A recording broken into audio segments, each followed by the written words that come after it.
Congress president खड़गे साहब ने, राहुल गांधी जी ने, सचिन राव जो हैं हमारे, उनको ट्रेनिंग का इंचार्ज बनाया हुआ है प्रशिक्षण का। तो लगातार ऑर्गेनाइज बेसिस शिवाग्राम आश्रम के अंदर, वर्धा के अंदर ट्रेनिंग कैंप चलते हैं वहाँ पर लगातार नियमित रूप से। और उसके बाद में वो अलग अलग प्रदेशों के अंदर नेशनल लेवल के जो ट्रेनिंग प्राप्त कर चुके होते हैं वहाँ शिवाग्राम आश्रम में, उनकी ट्रेनिंग होती है। तो बहुत ही प्रोग्राम एक प्रकार से कहना चाहिए कि चाहे गांधी हो, चाहे फ्रीडम मूवमेंट हो, उन सब के बारे में नई पीढ़ी को जानकारी देना और ट्रेन करना। जैसे राहुल जी बार बार कहते हैं कि हमारी लड़ाई जो है राजनीति में, वो व्यक्तिगत नहीं है, विचारधारा की लड़ाई है। और उसी के अंतर्गत ये ट्रेनिंग कैंप हो रहे हैं। आने वाली पीढ़ी जो है वो और ज़्यादा मजबूती के साथ में हमारी पार्टी की विचारधारा क्या है, क्या सिद्धांत, क्या नीतियाँ, क्या कार्यक्रम हैं, उसके आधार पर वो राजनीति कर सके। तो बहुत ही क्रांतिकारी प्रोग्राम मानता हूँ मैं इसको। और ट्रेनिंग अच्छी चल रही है।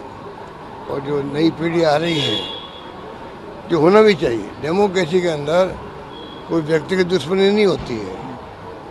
डेमोक्रेसी में टॉलरेंस होना बहुत जरूरी है। टॉलरेंस जो होता है, सहनशीलता, वो रखनी बहुत जरूरी है। दुर्भाग्य से जो माहौल बना देश के अंदर, उनमें सारे वैल्यू जो थे, लोकतंत्र के मूल्य थे, समाप्त हो रहे हैं। लोकतंत्र नाम का रह गया है। धर्म के नाम पर, जाति के नाम पर ध्रुवीकरण करके, पोलराइज करके चुनाव जीत जाओ, ये बहुत बड़ी बात नहीं है।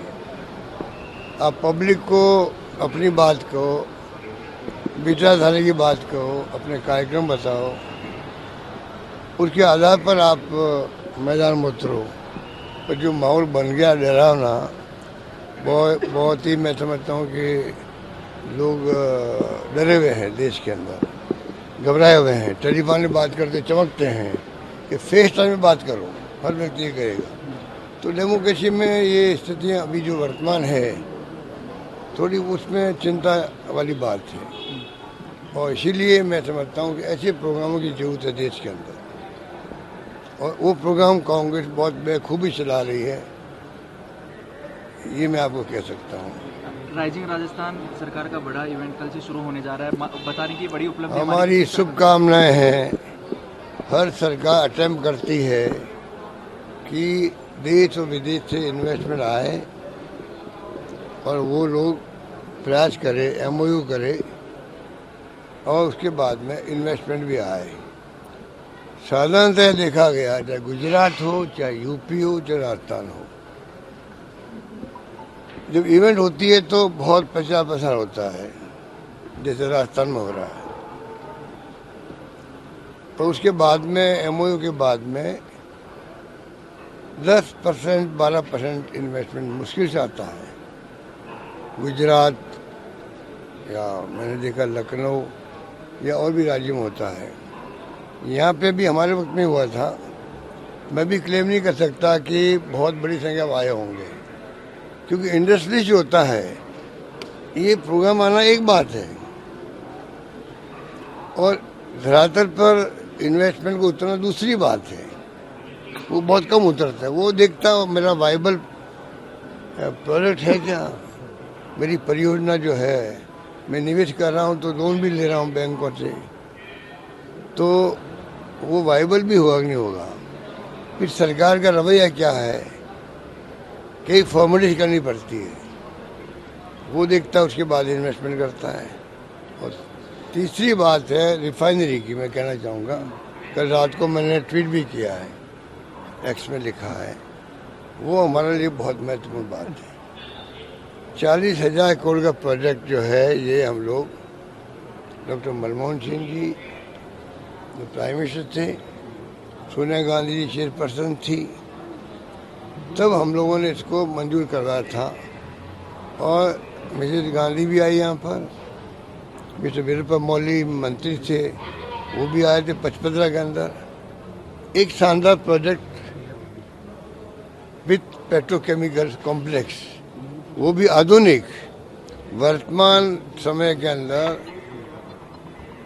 आधुनिक टेक्नोलॉजी के साथ में, तकनीकी के साथ में वो आ रहा था प्रोजेक्ट। दुर्भाग्य से सरकार बदल गई उस वक्त में, 5 साल तक लगभग काम रुका रहा। बाद में मोदी जी वापस आए दूसरी बार शिलान्यास करने के लिए, बाद में वो शुरू हुआ, फिर हमारी गवर्नमेंट आ गई, हमने बराबर मॉनिटरिंग करी। पिछली बार 2023 के अंदर जब मैंने मीटिंग ली लास्ट में, तो चेयरमैन जो थे HPCL के, उन्होंने वादा किया था कि हम दिसंबर 24 तक प्रोजेक्ट को ले आएंगे। वो दुर्भाग्य से पता नहीं अब कब आएगा, हम सुनते हैं कि 2-4 महीने बाद में और शुरू हो जाएगा। पर दुख की बात यह है कि जो पेट्रोकेमिकल कॉम्प्लेक्स है ना, रोजगार उससे मिलेगा। रिफाइनरी के बजाय, रिफाइनरी तो बहुत बड़ा प्रोजेक्ट है, रिफाइनरी में जो बाई प्रोडक्ट होंगे, रिफाइनरी के साथ में जो पेट्रोकेमिकल कॉम्प्लेक्स है, उसमें अनेकों तरह के प्रोडक्ट बनेंगे, उसके अंदर प्लास्टिक आधारित बनेंगे। उसके लिए नौजवान पीढ़ी को 1-1.5 लाख लोगों को रोजगार मिलने की संभावना है। हमने ज़मीन 2021 में अलॉट कर दी, काम शुरू हुआ, क्योंकि जब ज़मीन है तो फिर उसको डेवलप करने में भी रिको ने काम आगे बढ़ा लिया है। पर जो फॉर्मेलिटी होती है भारत सरकार की, टेक्निकल में कहना चाहूँगा, कई फॉर्मेलिटी बाकी अभी तक है। जब तक वो नहीं होगी तो ये हमारा जो प्रोडक्ट है, ये पेट्रोकेमिकल का, ये जाएगा गुजरात में और जगहों पर, वहाँ लोगों को मिलेगा रोजगार, तो हमारे यहाँ के युवा वंचित रहेंगे।